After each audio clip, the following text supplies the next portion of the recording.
Hey Raghunath, tell everyone about our Patreon community. Sure, Kaustubha.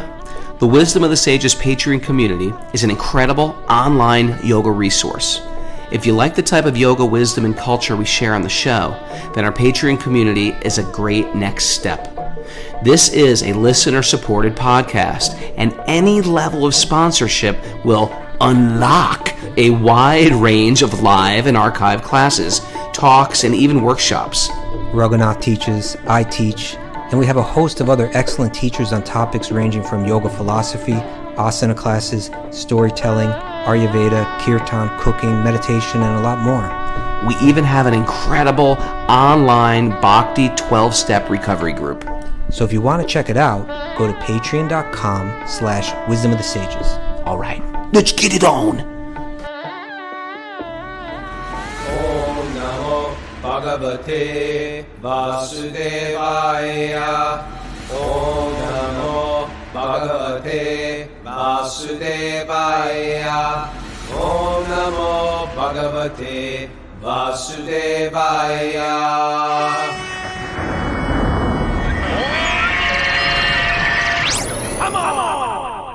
Live from beautiful Vieques, Puerto Rico, this is Wisdom of the Sages, a daily yoga podcast with your host Raghunath and co-host and senior educator at the Bhakti Center in New York, Kaustubha. Welcome to the show and welcome to Thursday. Happy Thursday. You know, I've realized, like, Kaustubha, I'm actually on a full-on vacation. Like, I'm like on a vacation from the old days. Do you remember before there were cell phones, you went on vacation and no one could reach you? I'm sort of like that. It's like I'm like haven't looked at my phone, practically speaking. I haven't answered any emails. It's like the old world vacation before you can be reached all the time, everywhere. You're like, I'm sort of like checked out, and I feel a little checked out. I'm suffering from checked out guilt.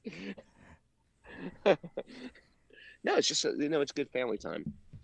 I think that's it's an important job. All right. Yeah, and it's a special day today. It's a very, very special day. You want to share? Well, today is Shivaratri. So we're going to dedicate the show to Lord Shiva. Okay. Can get a little confusing. People don't know Shiva. Is he God? Is he a demigod? It seems like so many people worship Shiva, but then all of a sudden, a little confusing. So we can shed some light. We can tell some stories. Okay. I have a special connection with Lord Shiva. I know. He's your protector. Well, Krishna's the protector, but ultimately Shiva gives me some special blessings in this lifetime, according to the mystic. My Haridwar mystic, who told me frankly, I've been in dangerous situations and have been repeatedly protected by Lord Shiva. And at that time, I've had this deity of Shiva that I kept with me, but I never worshipped it because I wasn't necessarily sure. You know, sometimes when you get these stones, you're never sure. Like, did some guy you get these at a stone shop? And is it is it a real deity, or did they make this in like a lab in China where they can, they manufacture, they do that. They manufacture Rudraksha beads in a lab, not in a lab. I don't know if it's a laboratory, but it's some type of factory. But like those Shiva Rudrakshas, which are beautiful blue berries. Ever see what Rudrakshas look like? You mean from when they're fresh? When they're fresh, they're beautiful blue berries. Oh, I haven't. Yeah, blue berries, and they're called the eyes of Shiva. Anyway, sometimes I was thinking maybe this stone was manufactured. So after the mystic told me, no, you've been in very dangerous situations your entire life, but you were never hurt and you can never be killed. And I said, yeah, why is that? He said, because Lord Shiva has been personally protecting you in this life. And I had I'm never going to mess with you, Raghu. Well, you can mess with me. You can swing a club at me. You won't hurt me. Can I try? You can try, but you better be careful because Lord Shiva was personally protecting me in this life. So anyway, after I was told that, and after I went to the Gopishwar Mahadev temple, and the priest told me that Lord Shiva wants me to sing to Lord Shiva. Lord Shiva told the priest that and the priest called me to sing to Lord Shiva. I accepted that as a sign. What did you sing? I sang, well, Shelter, Youth of Today? I sang what I told the priest to ask Lord Shiva what to sing. And the priest said, Lord Shiva wants you to chant the Hare Krishna Maha Mantra. There you I go. kid you not. Yeah, I believe you. And so we all sat down and had kirtan for Lord Shiva. And from that day on, I started worshiping Shiva on my altar. Okay. Yeah. Well, they say Lori that Pag was with Lori Pags just wrote on the board she was with me that day. It was a magical day for us, Lori Pag. you know, we were talking. Was it yesterday? Day before? We were using this word tattvas, right? Cut out. You didn't Sorry. cut out. Yeah. So Okay. we were speaking about tattvas, and we're saying like there's the Vishnu tattva, and there's which are the different expansions of Krishna that are non-different from him, that carry his full potency. And then there's the Jiva tattva, that's us, who are made of the same energy, but we have the potential to be covered by the material energy. And the Shakti tattva, which is kind of like the female energy, beginning with Radha and down through the different goddesses. And then there's Shiva tattva. He's like got his own category, right? Yeah, they say it's inexplicable. It's very difficult to understand. How do you understand what Shiva is to Vishnu? They said they give the simple analogy, which is a great analogy. Yeah. Because this is an ongoing question. Is Shiva Vishnu? Is Vishnu Shiva? It's the same. And they say, yeah, you can't quite understand it. It's like trying to understand what milk is to yogurt. It's the exact same thing, but it's completely different. It's transformed. Yeah. It's transformed. It's like, that is a great analogy. Yeah, because like when you have milk with yogurt is nothing but milk, but there's a touch of this culture, bacteria, and then that very same milk takes on a different form. And all different properties. Like milk is warming, yogurt is cooling, right? Yeah, milk is bad. If like for an Ayurveda, milk is bad. If you have diarrhea, yogurt is good. Yogurt is a cure. Okay. Yogurt is a cure. Right. So it's totally different and totally the exact same thing. Yeah, but they say because Lord Shiva is that aspect of Lord Vishnu, that there's some touch of the material energy, right? Somehow there's some touch that it transforms. So, but for there's a verse towards the end of the Bhagavatam that's often quoted in terms of Lord Shiva and how Bhagavatam presents Lord Shiva, how the Vaishnavas, how the devotees of Krishna or the devotees of Lord Vishnu understand Lord Shiva. And Sure. that's a verse it's there to glorify. It was really there to glorify the Bhagavatam, but it mentions Lord Shiva in its glorification of the Bhagavatam. Oh. I thought I had pulled up that verse, but I can't find it right now. But in any case, it's saying like just like as what's the greatest of all rivers? Ganga. Ganga. So just as the Ganga is the greatest of all rivers. Are you going to quiz me now with this verse? Okay, do it. Well, you could probably quiz me because I'm trying to remember all the things that are mentioned there. Just as the Ganga is the greatest of all rivers, and just as Lord Shiva is the greatest of all the Vaishnavas. So it's just Vaishnavanam Yata Shambhu. Shambhu refers to Shiva. So Vaishnavanam Yata Shambhu.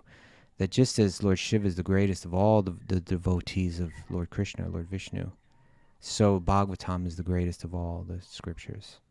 It says like that.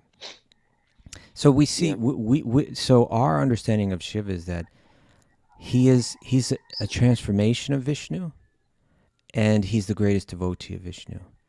And he's glorified throughout the Puranas and throughout the Bhagavatam, and so many wonderful, beautiful. There's some, I tell you, Bhagavatam has so many fascinating stories about Lord Shiva. We can go into, but maybe before we go there, I know you've always got some good stories, and beyond that, there's a particular way that the devotees of Krishna understand Lord Shiva that's particularly dear to them in Vrindavan. True. Sure. Gopishwar Mahadev, meaning you cannot enter into intimacy with Krishna unless you get Shiva's blessings. Yeah.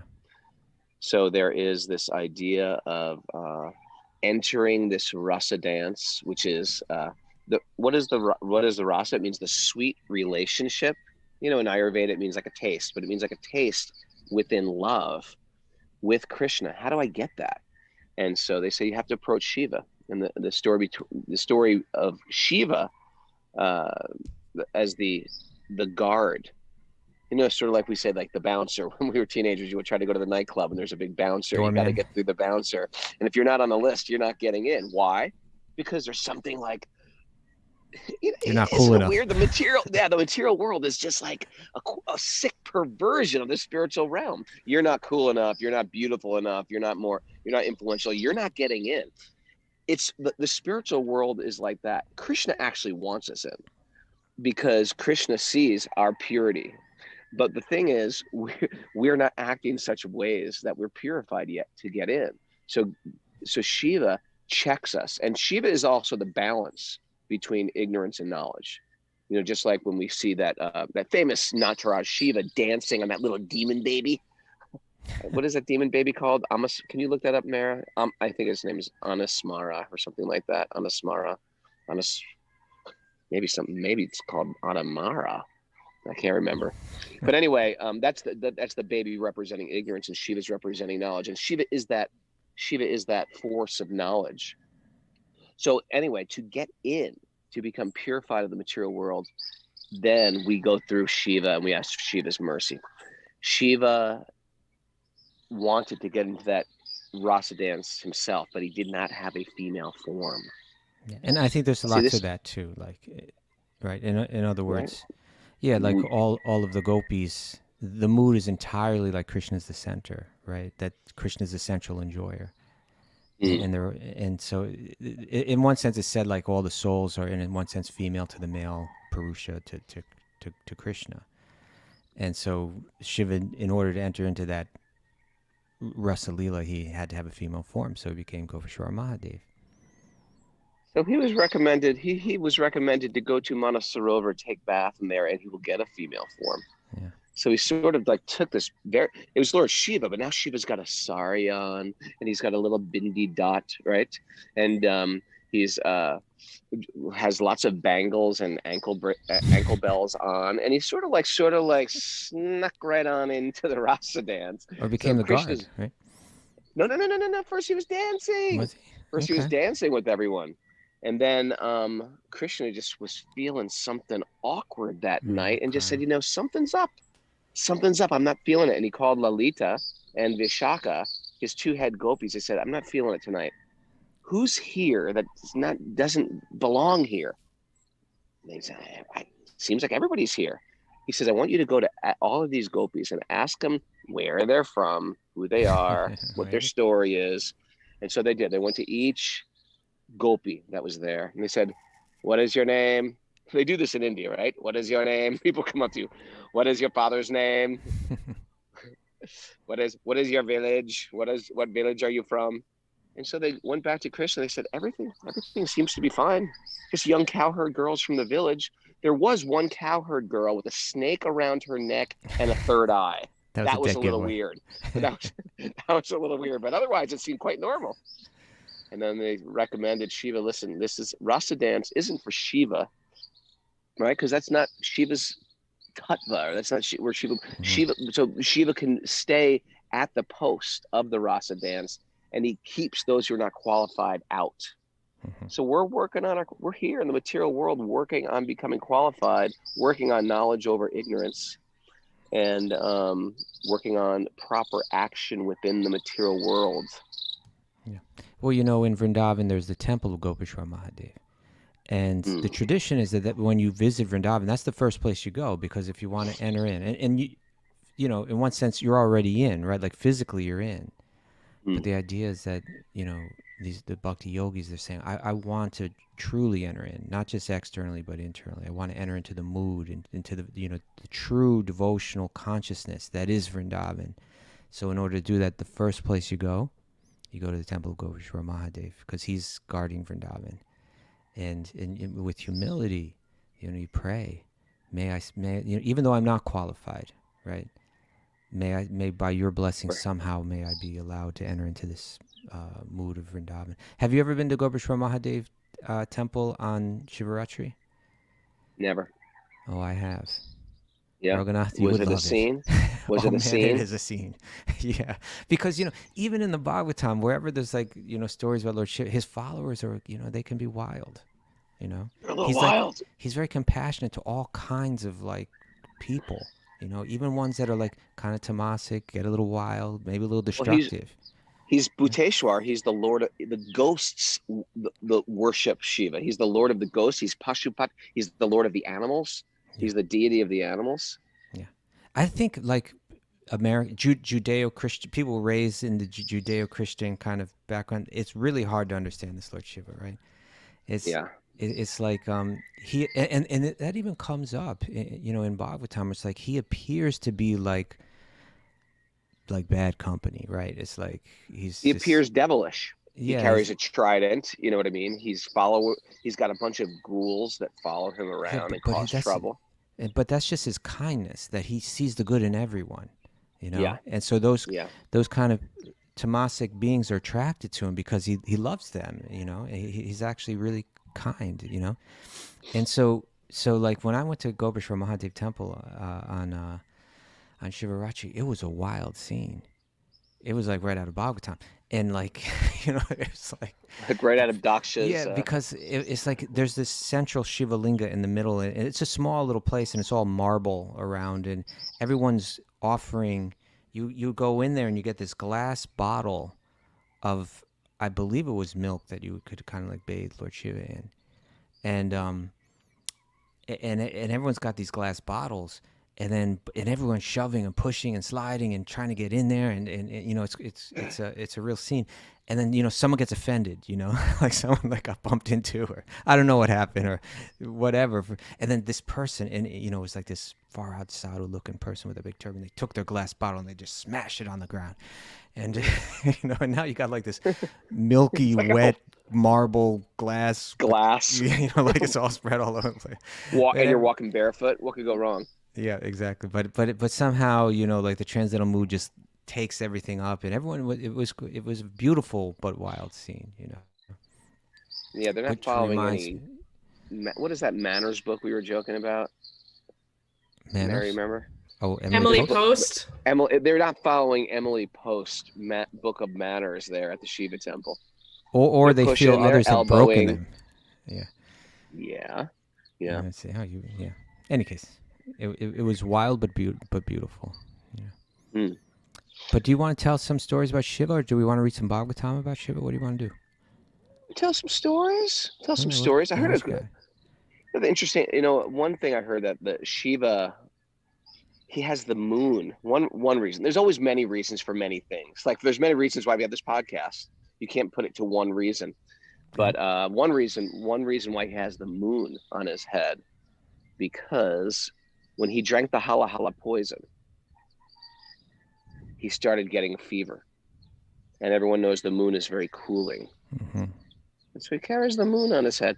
That's a whole story in itself, which is a good story because it can lead into this other interesting story. Shiva is it's said that Hanuman is an incarnation of Shiva. But Hanuman is also the son. He is Shiva Putra. He's the son of Shiva. And he's also the son of Vayu. And he's also the son of Keshari, which is, right, Anjana's husband. So there's a good story behind that, but we got to take it back to the drinking of the poison, the churning of the ocean of milk. And if you don't know that story, that's the story where to tell one story, you got to go back another story. That's the problem with these stories. That's how it works. But let's just start it here. Imagine a giant, massive ocean of milk, and they're churning it, the demons and the demigods. And you can see this in the airport in Bangkok. There's a massive statue of the demons and the devas churning an ocean of milk. And what comes out of this ocean, this is a trivia question. Put it on the board if you're on the Zoom call. Write what's coming out of this ocean. So many things. Lakshmi, Airavata, Amrit. Yes, Amrit is the most famous. That's the nectar. That's what they're churning it for. But some poison came out first. So Shiva drank that poison. Now, when that Amrit, the Kaustubha jewel came out. Yes. Kaustubha jewel came out of that journey. Yes. Yeah. I Dhanvantari with yes. So anyway, some of that nectar. All right. Hold that. Get your story straight, Raghunath. There's too many stories within this story. Okay. So what the demon stole the pot of nectar, and this very, very beautiful form of Krishna, Mohini Morti, means like the form, the beautiful feminine form of illusion. And when we know in this world, if we see someone very beautiful, we're almost like shocked by their beauty. Have you ever seen somebody beautiful? You're like, whoa, whether you're even as a man, if I see a man that's really beautiful, I'll be like, that guy's a hunk, or come on, I'll say that, I don't care. But if you see, or a beautiful woman, they can almost like stop you in your tracks. Someone who's like breathtaking, and so Krishna made this very beautiful form, and when he did, the demons just gave the poison to Krishna, the Lord Vishnu. After all this hard work. After all this hard work and struggle, and then he gave it to the demigods. Otherwise, the demons would have been immortal. So anyway, Shiva wanted to see that form, and he talked to Lord Vishnu, and he said, I heard you made this form that was like breathtaking. Can you show me that form? Lord Vishnu said, you don't want to see that form. Shiva goes, no, I actually really want to see it. I really do want to see that form. He goes, you don't want to see that form. Now I have to take this story back a little bit more, because Kamadev, and this is from the Bhagavatam, Kamadev, who is, the Vedic equivalent of Cupid, or should we say Cupid is the Vedic equivalent of, or the Greek equivalent of, right? Because the Vedas came before the Greek mythology. But Cupid, who shoots poison arrows and makes people fall into love and romantic illusion, he was saying, I'm going to shoot Shiva. So Shiva's sitting in meditation, and here flapping over was Cupid with his little Cupid cherub wings, and shoots an arrow right at Lord Shiva, who's sitting in meditation.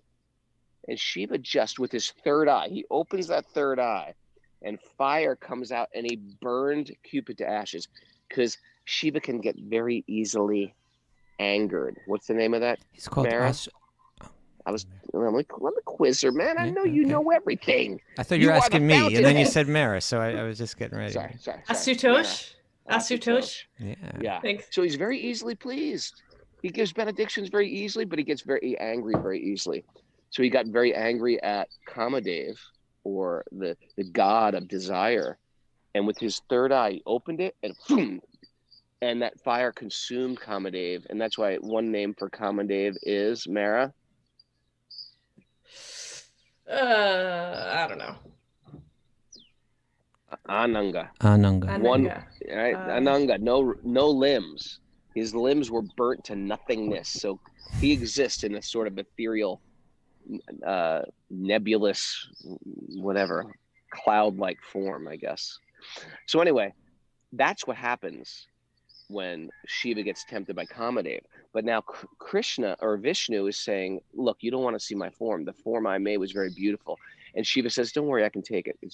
And Shiva and Lord Vishnu said, no, you can't you can't see this form I made to the demons. When they saw it, they lost their mind. They lost all their intelligence. And Shiva just said, listen, you show me that form. I really want to see that form. You got a beautiful form. I want to see that beautiful form. And then in the next moment, Lord Vishnu made this incredibly gorgeous form. And if you could, like, we've seen beautiful people. Let's face it, beautiful people, at close examination, you can always find something wrong with them. All you got to do is look a little closer. Look a little closer, you'll find something wrong. But Lord Vishnu was so breathtaking that when they saw that form of Shiva, when they saw that form of Vishnu in Mohini Morti, he started, my daughter and my wife have come outside and videotaped me here. Okay, you're reading my train of thought, people. There they are. So yeah, when they saw that form of Lord Vishnu, Shiva, who was sitting in meditation with all his followers who are sadhus and saintly people, Shiva got so aroused by the beauty of Vishnu, he broke his meditation and started chasing Lord Vishnu around in this very beautiful form. Matter of fact, all the followers of Lord Shiva were saying, what is going on with our master? He's chasing a woman around. Here he is. He's the Lord of the yogis. He's the self-controlled. He's the very personification of peace and steady mind. And here he is chasing a woman around. This is unbelievable. And what happened next was, I didn't want to get there, but you goaded me into this, Kaustubha. He lost his seed. I coded you into that. I had nothing to do with it. This is 3 You days just in went a row there on your having own. me just talk about semen. He lost his seed. I'm calling it seed today. He lost his seed, and his seed impregnated what was carried by Vayu, the wind, and then impregnated Keshari. Keshari is the husband. Anjana, and that is why Hanuman is he is the son of Vayu, right? He's called Vayu Putra. He's called Keshari Putra, and he's called Shiva Putra. And that's the story of the birth of Hanuman. And of course, Hanuman is always worshiping Ram. In the same way people say, well, Ram worships This story Shiva. is just going in every direction. It never ends. It never ends. These stories never end. Okay. Okay. Let me read a few verses. I'm going to try to ground this thing a little bit. Okay, right? Get grounded because I'm floating. Okay. I'm a floater. I'll float around. And stories So you forever. float, I'll ground. So in that story, this story of the churning of the ocean milk is one of the most fascinating, parts of the Bhagavatam. So many lessons come out of it, isn't it true? Yeah. Right. You had one group of devas, these people that are they're not perfect devotees, but they're dedicated to Lord Vishnu. They want to do what's right. Yeah. And they're responsible for universal stability and so on. And then you have this whole group of demons who are equally powerful, but they're kind of more selfishly inclined. And they're at odds with each other. But they both want the same thing, which is this Amrit, this nectar of immortality. And Lord Vishnu says to the demigods, you need to cooperate with the demons. You're all going to have to work together to get this. And through that working together, all these stories come out. All these lessons come out. And so one of the lessons is that whenever you try to do anything great, right, this is something that for people that want to serve, particularly if you want to, serve God, you have to be able, you want to do something special. You have to have this in mind, that in the beginning, it's really hard. That in the beginning, there's going to be obstacles. In the beginning, it's going to seem like, oh no, this is just all going wrong, right? And you got to get through that stage. So it was there's a lot that the demigods went through, having to work with the demons, having to, struggle and work hard. And when after all this work, the first thing that comes out of the churning is poison. And it's this toxic, super powerful toxic poison, and they don't know what to do. So they're advised to approach Lord Shiva, right? And he can take care of it. And so there's a scene where the devas, they approach Lord Shiva and they say, can you help us? And it's kind of like when you're being asked to do something really nearly impossible, right? Could you do this for us? Or what, drink all that poison? Gotta get rid of this poison. It's almost like when they're trying to clean up the Hudson River. Can you get rid of these PCBs, please? It's an impossible task. Can you drink what do you do with it? And so Shiva is speaking with Parvati. They're having a discussion about it. Should I do this? So this is coming. This is from that part. I think it's the 7th chapter of the 8th canto of Bhagavatam, text 39. I'm picking up on. Lord Shiva speaking, he says, people in general, being bewildered by the illusory energy of the Supreme Personality of Godhead, are always engaged in animosity towards one another.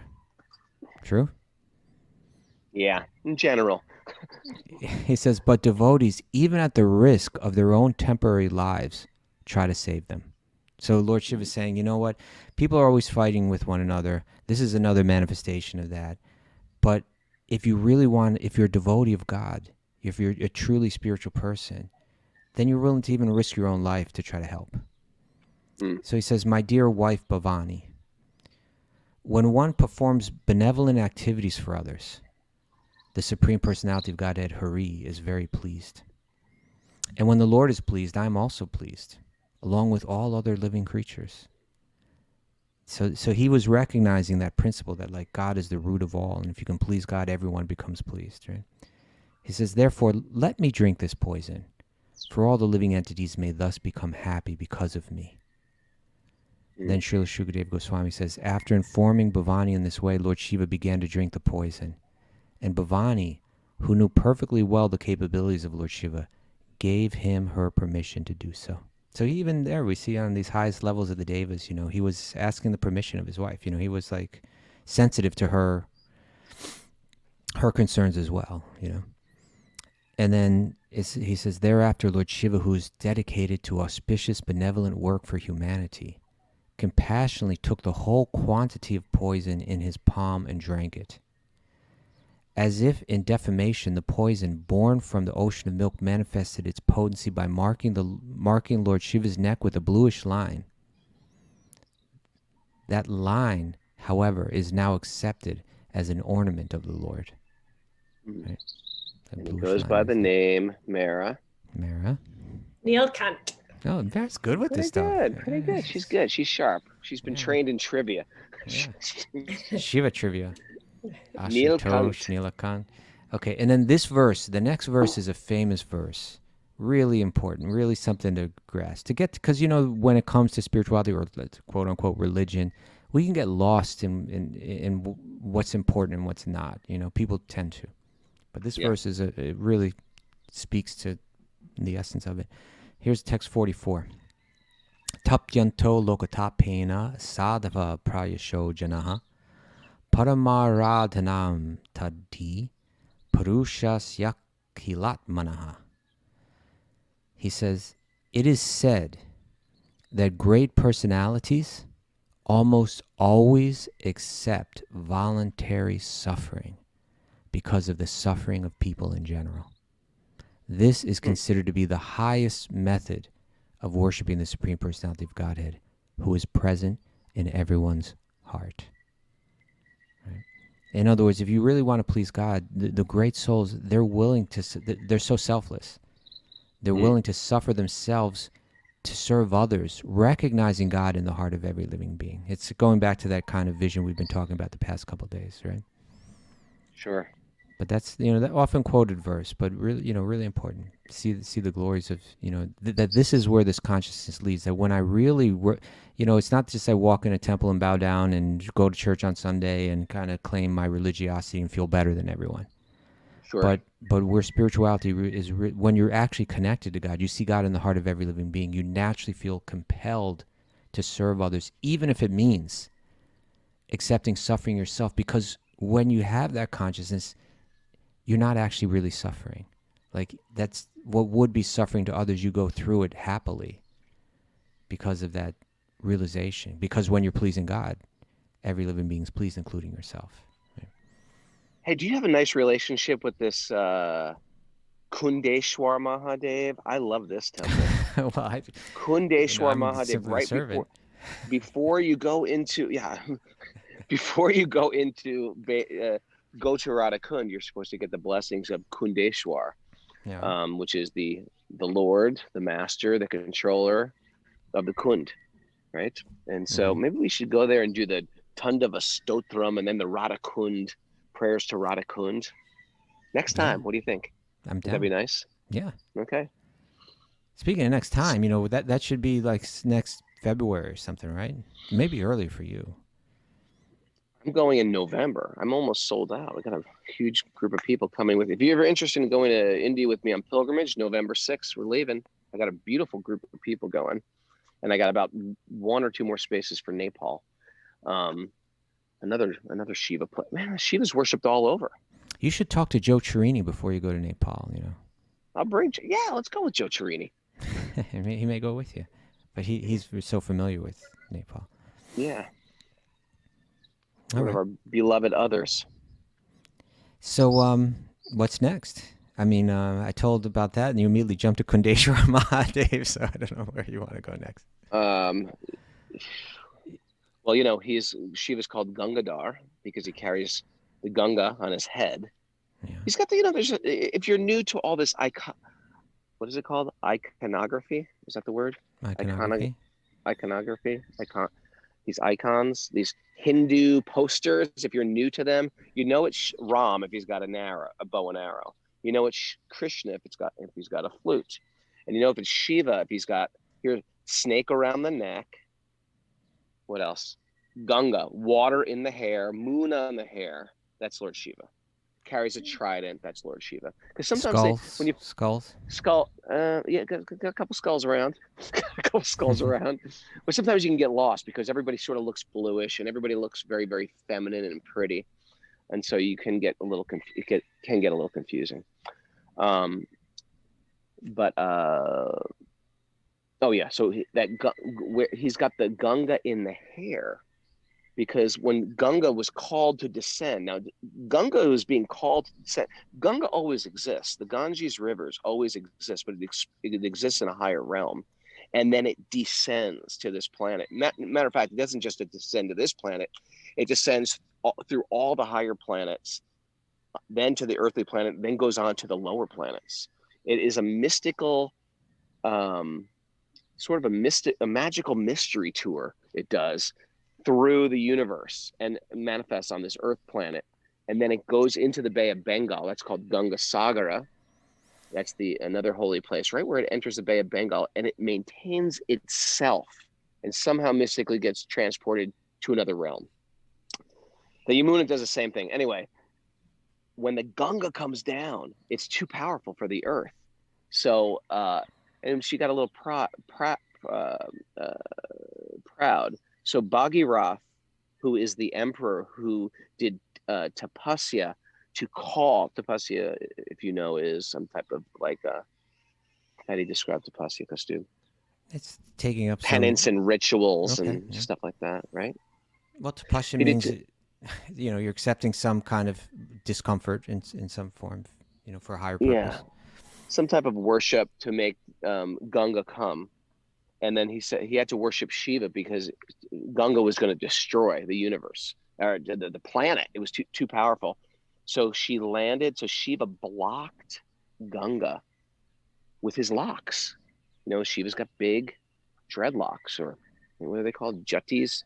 Gets caught in the juttis in the hair of Lord Shiva, and it breaks into the 7 tributaries of the Ganga, which that's a great trivia question. What are the 7 tributaries? Can you name a few? Alakananda, Bhagirati, Saraswati is considered one of the tributaries. I can't remember them all. But that's where it starts in the Himalayas. And then they all come together at Devprayag, and that's where the Ganga officially starts. What about so Gangotri? Anyway, so what is that? Gangotri is not Ganga? That is Ganga, but it's sort of like a tributary. It's not when those 7 tributaries all come together. That's when it officially starts as the Ganga. According to who? From my puny understanding. Okay. Because they're all coming from the Ganga. Actually, in one sense, they're all the Ganga, but that's where they all come together at Devprayag. Okay. Prayag means like the joining. Well, you know what's maybe my favorite Shiva story of all? Yes. So anyway, that's Gangadhar, why he's carrying the Ganga. Go ahead.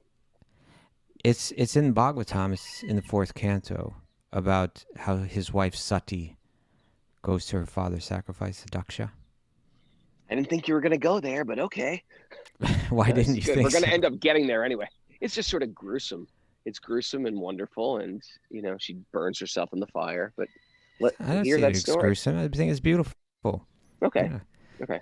Well, a lot of lessons there too. That's my point. So many lessons come out of this story, but I would say the fundamental lesson is that it's really a common theme throughout the Bhagavatam, is that when it comes to religion, people tend to miss the point of it and become proud and miss the essence and not see the good in others. So it's like your so-called spiritual path is actually making you hardened to others, right? It's supposed to be making you softer, right? This is the saddest thing of life.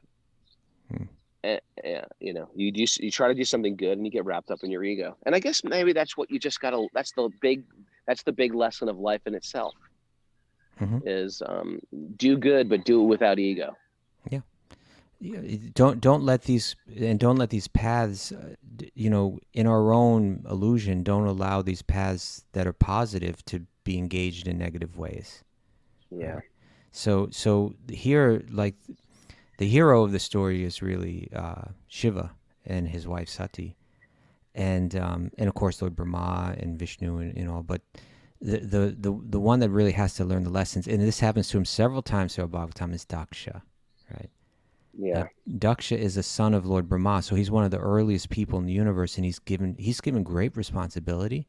He's got great power. He's a Prajapati, which means he's responsible on behalf of Lord Brahma, on behalf of Lord Vishnu, kind of like creating all the species and so on. So he's kind of recognized as this powerful religious figure who does sacrifices and receives tremendous benefit. And because of it, he's practically like glowing. He's just like, when he walks in the room, he's just got this aura about him, but it's materialistic power. It's not exactly spiritual, opulence. It's material opulence. Yeah. We see like that. We see people like that in the world. They have like Shakti. They have some like beautiful material power, and it's attractive. Yeah. So there's this big event that he's attending, and when he walks in, like, everybody's like kind of showing him all kinds of respect. But Lord Shiva, he's in a different mood. He's respectful, but and it becomes revealed exactly where his mind was. But he didn't stand up and greet him as he wanted to be greeted, as he felt he deserved to be greeted. Daksha. Yeah. Well, he's respectable. Daksha's super respectable, but Shiva's Shiva. Shiva doesn't have to stand up for anybody. He's Shiva. But the thing is, the beautiful thing about Shiva is, as worshipful and as grand as he is, he dresses like in a simple loincloth. He dresses like a beggar. And so Daksha's gonna get a little bit in his ego. Well, you see, because what happens is Daksha got so upset that Lord Shiva didn't stand up and show him that respect. And that's shown, like, your spirituality didn't go deep, right? It's like, Right. What are you so upset about, Right. Let it go. He's a great soul. You should just feel like, Lord Shiva, I don't want you to stand for me. I stand for you. It's like, right.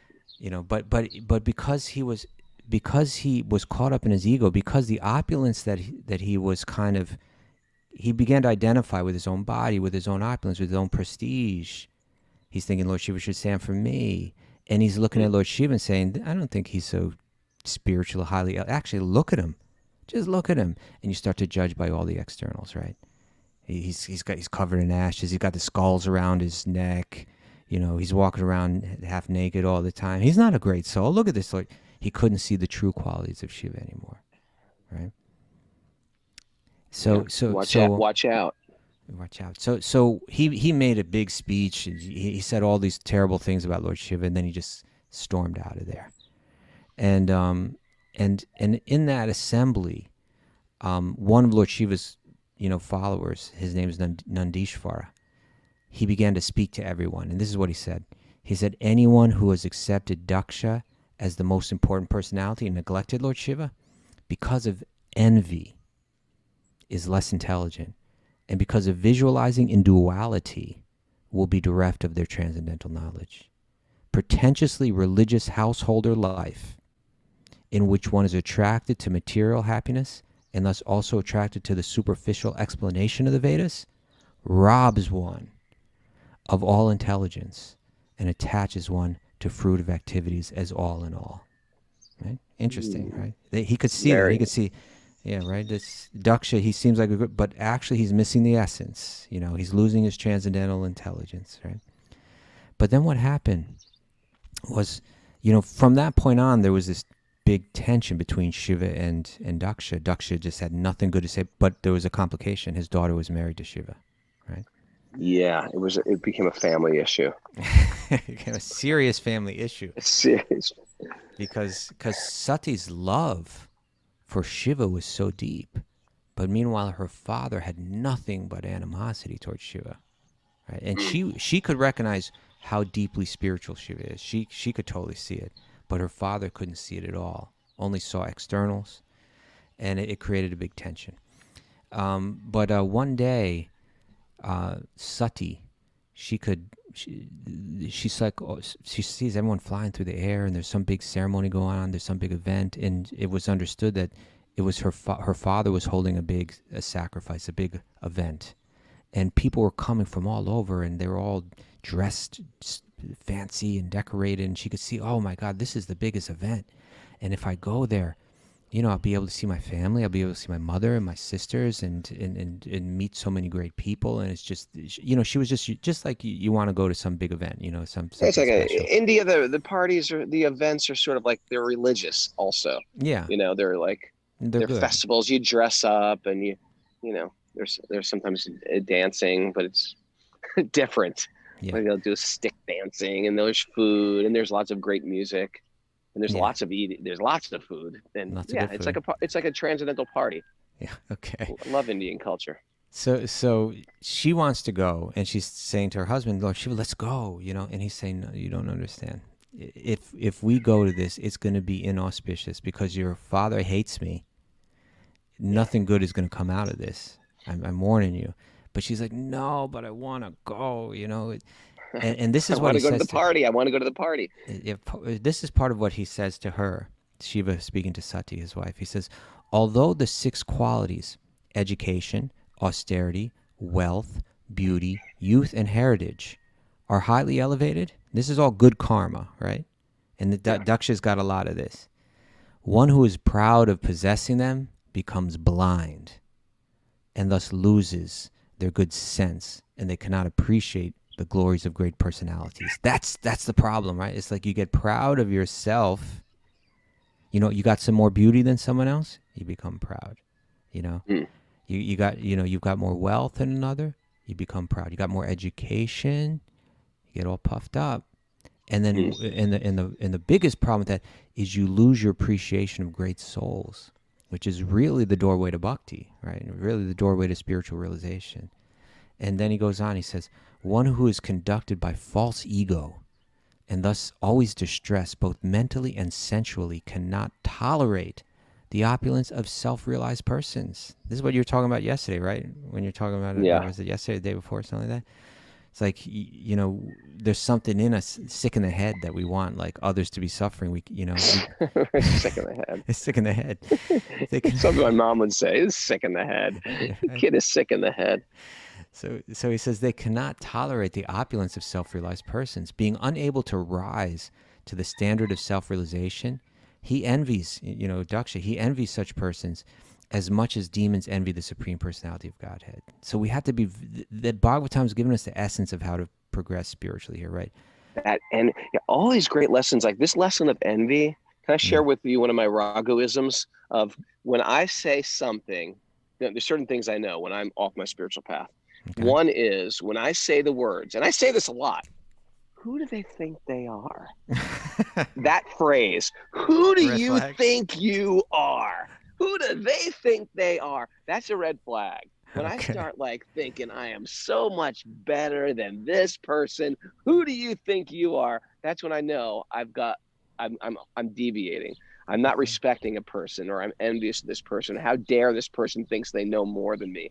That is one of my telltale signs. Raghu, you are off course. You're off the track.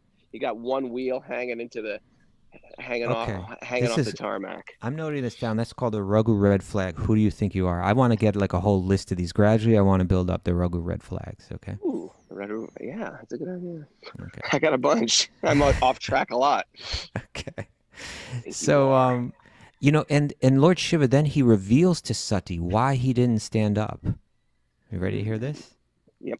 Okay. He says, "My dear young wife, certainly friends and relatives offer mutual greetings by standing up, welcoming another, and offering obeisances. But those who are elevated to the transcendental platform, being intelligent, offer such respects to the super soul who is sitting within the body, not to the person who identifies with the body." So he was like, it wasn't that he was disrespectful, but he was like, in his deep meditation, he was offering respect to the Paramatma within the heart of Daksha. And Daksha was like, "Why aren't you offering it to me?" Right. He goes on, he says, "I am always engaged in offering obeisances to Lord Vasudeva in pure Krishna consciousness. Krishna consciousness is always pure consciousness, in which the Supreme Personality of Godhead, known as Vasudeva, is revealed without any covering. So that was his meditation at that time. But Daksha was just so blinded by his own wealth and beauty and opulence and so on that he couldn't understand. Beautiful. Now what happens is that he doesn't tell her not to go, but he warns her about going, you know. He really gives her, he's saying nothing's going to, you know, if you want to go, you can go. But I really don't think it's a good idea. Well, it's another one gonna of get those messy. things. Never associate with people who criticize great souls. Never. No, it's not you. It's not worth it. It's just not worth it. Don't hear people criticizing great souls. You've worked so hard on your spiritual life. You've done all the right things. You've gone to ashrams. You've gone to holy places. You've sat in kirtans. You've chanted mantras. You've bought crystal rose quartz malas. You've done it all good. And then you go and hear. It's like the final tip. You spill the entire bucket. You know, it's like cooking this incredible meal and just dropping it on the ground. Don't do it. Don't hear someone criticize great souls. And so Shiva was warning, look, don't go. I'd recommend don't go. He's going to say things that are going to be against me. It's not good for you to hear. And it's the worst thing to hear. Here's another thing people do. Even if I don't like, and we're humans, there's gurus I'm not crazy about. But it's just part of it just means like they don't appeal to me. They don't speak to me, but I can appreciate that they speak to other people. Right. You know, they touch other people's hearts. So if someone was to come up to me and say, hey, Raghunath, this is my guru or this is my teacher, my answer will be, that's so wonderful. Respect. That's good. You give respect to them. That's so because you always want to encourage people in their faith, because whatever's helping them in their spiritual life, that's a great thing. Right.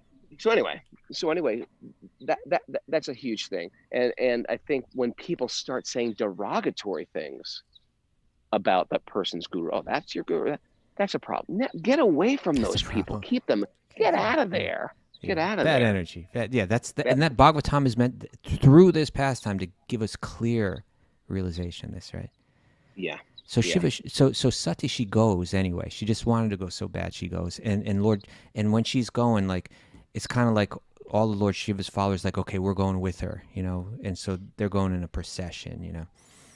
So she's pulling into this big, auspicious, beautiful Sattvic kind of party with a whole crew, you know, like a whole crew of colorful characters, and when they walk in, you know. And this is another pastime in Bhagavatam where all the women kind of like come off as like, you know, much more clear-headed than the men, because when women are generally more clear-headed than the men. They're soft-hearted, you know. Yeah, and so like when Sati came in, her mother was so happy to see her. There's been all this tension, but she doesn't feel a drop of animosity towards her daughter. She's like, oh, and her sisters, they come, but Daksha himself, he doesn't even want to look at her. You know, you're married to Shiva. You haven't rejected him and come back to, you know, he's just like, he's got all this envy for Lord Shiva. And he, even so much so that his own lovely, beautiful, devoted daughter, he's hardened his heart to her. And she's just looking at him like she just wants to burn him to ashes, you know? Yep. And this is what she says. And this reveals something about the nature of Lord Shiva and the nature of great souls. She says to Daksha, she's all angry, and she's like, how could you be so hard-hearted to beautiful Lord Shiva, you know? So she says, Lord Shiva is the most beloved of all living entities. He has no rival. No one is, and you have to understand this, right? She says, no one is very dear to him and no one is his enemy. Meaning, when it says no one is very dear to, it means he doesn't judge people on externals. Everybody's dear to him in a sense like that, right? Yeah. No one but you could be envious of such a universal being who is free from all enmity. O twice-born Daksha, a man like you can simply find fault in the qualities of others. Lord Shiva, however, not only finds no faults with others' qualities, but if someone has a little good quality, he magnifies it greatly. Unfortunately, you have found another fault sign of a great with soul. such a great soul, right? Yeah, it's a, you know, that's the nature of a great soul. They're not running around constantly finding the dirt on someone. even if someone's really dirty, you know, a person that's got no spiritual realization, even though they may be externally manifesting something that people see that way. Like Daksha, people look, oh, he's a great religious man, you know. But when it came to a beautiful soul like Lord Shiva, he saw no good and somehow saw some fault. Whereas Lord Shiva, she's saying that even if someone's covered with faults, he's finding what's good in them. That's what he's interested in. That's what he sees. That's the nature of the great soul. So she goes on, it is not wonderful for persons who have accepted the transient material body as the self to engage in always deriding great souls. Such envy on the part of materialistic persons is very good, because that way they fall down. They are diminished by the dust of the feet of great personalities. My dear father, you are committing the greatest offense by envying Lord Shiva, whose very name, consisting of 2 syllables, Shi and Va, purifies one of all sinful activities. His order is never neglected. Lord Shiva is always very pure, and no one but you envies him. Whew.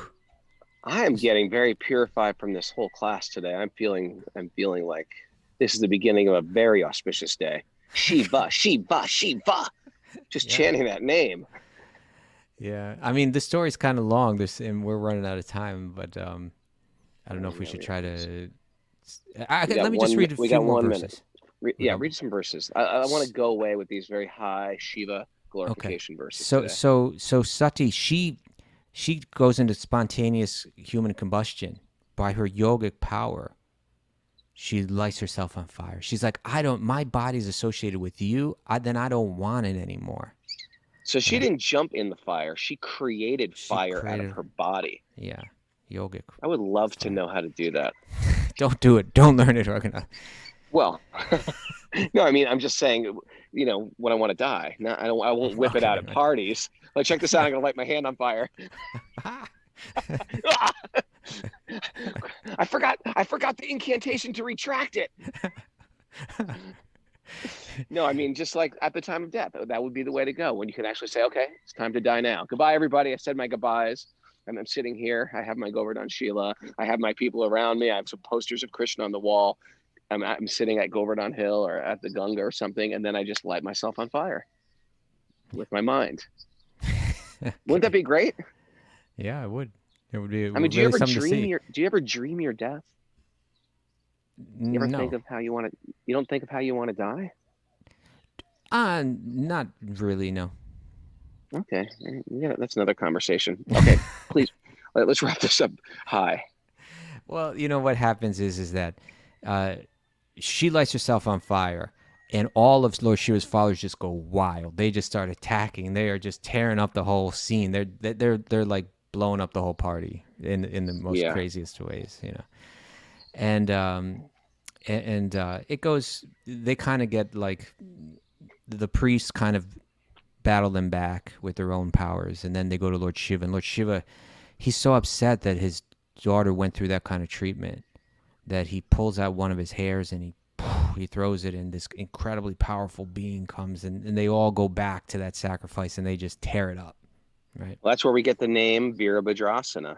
Warrior 1, Warrior 2. This is Virabhadra comes from the hair that he's throwing down. At least that's one of the names of Virabhadra. Yeah, and Virabhadra could also be Ram. Mm-hmm. He grabs Daksha and he just like he's trying to cut his head off and he's having trouble doing it, but eventually he manages. Yeah, and it becomes like a horror movie at this point. Yeah, it gets wild, but it's really it's a very exciting chapter, and all of those religious people who are kind of siding with Daksha, they all have to go to Lord Brahma and they say, my God, the whole thing's broken into chaos. We were trying to do a religious sacrifice. Daksha had his head cut off. The whole thing is just, hey, you got a horse there, Raghunath. It's just horses wandering around me. Beautiful. So Lord Brahma puts everyone straight and says, you've offended a great soul, and therefore all this inauspiciousness has entered into your religious world, you know. So you need to go, and what's the only thing you can do? You go back to Lord Shiva, you ask him for forgiveness. And that's the way to undo that's the way to undo what you've done wrong. You go back to that person you offended, You ask for forgiveness. And great souls forgive. Yep. Yep. And so then they all go back with Lord Brahma. This is what Lord Brahma says to Shiva. He's just saying, come forgive everyone, And so he says, persons who observe everything with differentiation, they see things based on the body, not on the soul. They don't have that spiritual vision, right? Yeah. Who are simply attached to fruitive activities, who are just materialistic, and even their religious life, they just want a better material life out of it. Who are mean-minded, right? Who are always pained to see the flourishing condition of others, sick in the head, right? Sick in the head. And who thus give distress to them by uttering harsh and piercing words. Such people, they have already been killed by providence. There is no need for them to be killed again by an exalted personality like you. Right? We should just pity people like that. Even people like that, we don't have to get all worked up and go on a campaign about. You don't need a campaign. The universe will do a campaign. You don't have to campaign against anybody. You know what? You should love them and be compassionate for them. Oh my God, we're way over time simple. here. Yeah. Hit the button, man. Oh yeah. Okay. So anyway, it all ended up good. We'll share that maybe tomorrow. We'll see how it all ended or something like that. But all glories to Lord Shiva, Har Har Mahadeva. Oh, it's so fun being on the other side of being the DJ. Thanks, everyone, for joining us. What a great way to spend our morning talking about Lord Shiva, the glories of Lord Shiva, hearing the Bhagavatam, Srimad Bhagavatam. Do it every day. I'm trying to make this catch on.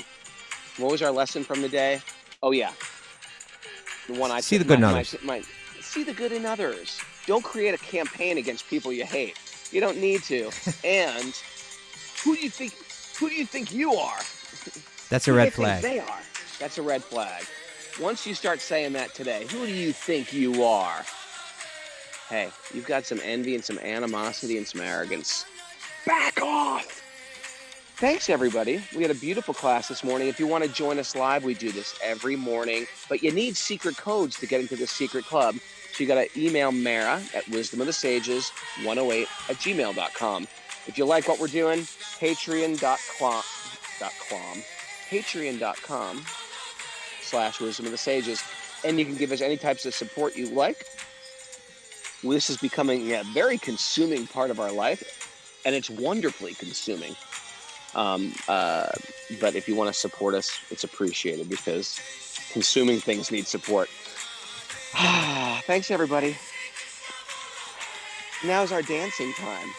Yeah, we dance wherever you are, in your home, in the studio, walking around the streets.